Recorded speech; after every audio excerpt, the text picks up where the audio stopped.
It's the second earthquake in the area in 2 weeks, shaking a large part of Southern California. The quake centred on the suburb of La Habra, around 30 kilometres east of downtown Los Angeles. Its fire department rushed to the scene to check for any damage.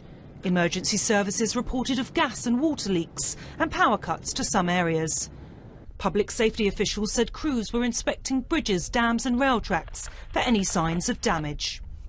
We've had a very energetic aftershock sequence. There was a magnitude 3.6 foreshock about 1 hour before the main shock. Since that time, we've had a number of aftershocks, up to about 20. If you felt a long, slow roll, you're relatively far away from the event. We're having an aftershock now, about 2.7. Eyewitnesses described how the walls were shaking, and all they could hear was the glass smashing around them.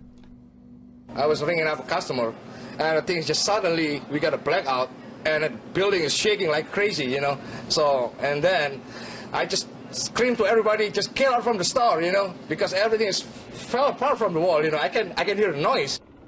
The western US state has long braced itself for a devastating quake. The San Andreas Fault on the edge of the Pacific Tectonic Plate runs directly through California. The latest quake was a reminder for those living in that part of the world for the need to be prepared. Nichola Carroll, BBC News.